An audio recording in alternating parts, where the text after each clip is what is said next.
سهمگیری مردم در ساخت و ساز مکتب‌ها در یک سال پسین در ولایت غزنی به یک فرهنگ پسندیده و روبرشت در این ولایت مبدل شده است. مکتب ابتدایی امام هادی در ساحه قلعه امیر محمد خان شهر غزنی یکی از این مکتب هاست که در یک سال پسین با همکاری مالی مردم در این ساحه ساخته شده و همکنون بیش از 1000 دانش آموز دختر و پسر در وقت‌های جداگانه سرگرم آموزش هستند. دانش آموزانی که پیش از این در یک خانه کرایی و اتاقهای فرسوده آموزش می دیدند. رمضان علی خالقی مدیر این مکتب می گوید که ابتکار و همکاری مردم برای ساخت این مکتب انگیزه و امید را در دل صدها دانش آموز این مکتب کاشته و سهولت‌های زیادی را برای آموزگاران و دانش آموزان فراهم ساخته است.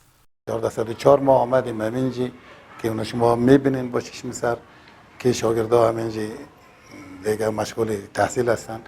نسبت به او روز خیلی آسایش پیدا کردن، خیلی هم برای شاگردها سهولت شده، برای استادا سهولت شده. با همت از این مردم خب زحمت کشیدن، واقعا زحمت کشیدن.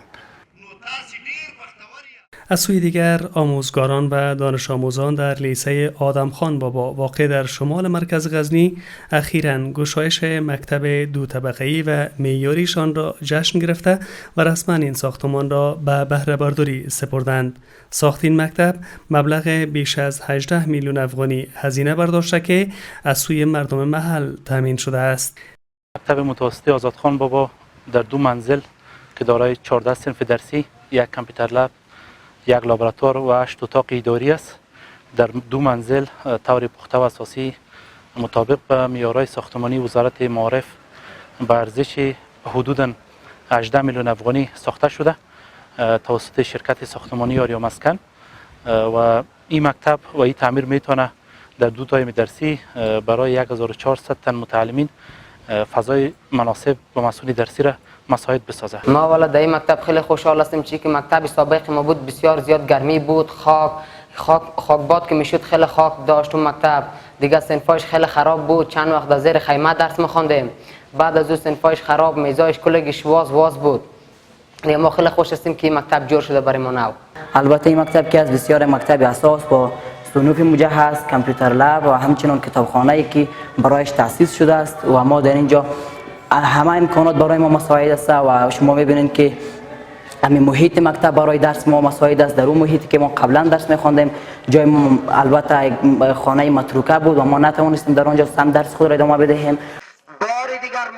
سهمگیری مردم در ساخت و ساز مکتب‌ها تنها در مرکز غزنی خلاصه نمی شود. کیلومترها دورتر در ولسوالی ناهور ولایت غزنی کار ساخت یک باب مکتب معیاری در اوایل ماه سنبله سال جاری آغاز شد. این مکتب قرار است به گونه معیاری با پول شخصی مردم در ساحه ورقلق این ولسوالی از سوی مردم ساخته شود و کارزار گردآوری کمک‌ها برای ساخت این مکتب کماکان جریان دارد. بودجه از این مکتب سقفش تا 80 لک افغانی یعنی 8 میلیون افغانی و تا فعلا مبلغ 20 لک افغانی یا بالاتر از 20 لک افغانی برای ما رسیده. چیزی در حدود 15 لک افغانی وعده مردمیه که ما کمپاین ما به صورت رسانه‌ای از فیسبوک و هم وعده شدن که هم میرسه ان شاء الله که میشه 35 لک افغانی. آمر معارف ولسوالی ناهور غزنی حین آغاز کار ساخت این مکتب با استقبال از سهمگیری مردم برای ساخت مکتب‌ها خواهان همکاری بیشتر مردم در بخش معارف در این ولسوالی شد. او در برای نمی بعضی مکاتب ما نیمه‌کار است، بعضی مکاتب ما سریکار است. از طریق چیز که در شهید مراد علی است، شهید محمد حسن است، مثال شهید چی است سکندر، یعنی نمونه ایش است. در برجگاه است بعضی مکاتب که کارایش زیر بنا است از طریق چیز خیریون. بعد از این از امارت اسلامی، از ریاست معارف، از وزارت معارف، از همه این جاهای مدد کننده و کمک کننده تقاضا ایمانی نمیست که مکاتب ما بسیار ضعیف است. از طریق تعمیر توجه همه گرما میخواهیم. بر اساس آمار ریاست معارف ولایت غزنی بیش از 20 مکتب در یک سال پسین در مرکز و ولسوالی‌های ولایت غزنی ساخته شده که این سطح از سهمگیری مردم غزنی در ساخت و ساز مکتب‌ها در سطح افغانستان نمونه است.